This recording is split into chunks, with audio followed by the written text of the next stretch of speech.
ശബരിമല സ്വർണ്ണ കവർച്ചയുമായി ബന്ധപ്പെട്ട കള്ളപ്പണ കേസിൽ എൻഫോഴ്സ്മെന്റ് ഡയറക്ടറേറ്റ് ചോദ്യം ചെയ്ത ദേവസ്വം മുൻ എക്സിക്യൂട്ടീവ് ഓഫീസർ മുരാരി ബാബുവിന്റെ മൊഴി വിവരങ്ങൾ പുറത്ത്. കേസിലെ മുഖ്യപ്രതിയായ ഉണ്ണികൃഷ്ണൻ പോറ്റിയിൽ നിന്നും തനിക്ക് യാതൊരുവിധ സാമ്പത്തിക നേട്ടവും ഉണ്ടായിട്ടില്ല എന്നും അനധികൃതമായി ₹1 പോലും സമ്പാദിച്ചിട്ടില്ല എന്നുമാണ് ഇഡിക്ക് മുരാരി ബാബു മൊഴി നൽകിയത്.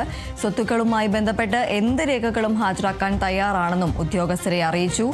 കഴിഞ്ഞ ദിവസം 9 മണിക്കൂറോളം ചോദ്യം ചെയ്ത ശേഷമാണ് മുരാരി ബാബുവിനെ ഇഡി വിട്ടയച്ചത്. ആവശ്യമെങ്കിൽ വീണ്ടും ഹാജരാകണമെന്ന നോട്ടീസ് നൽകിയാണ് മുരാരി ബാബുവിനെ വിട്ടയച്ചത്. സ്വർണ്ണക്കൊള്ള മാത്രമല്ല, കള്ളപ്പണ ഇടപാടും നടന്നിട്ടുണ്ട് എന്നതാണ് ഇഡിയുടെ അനുമാനം.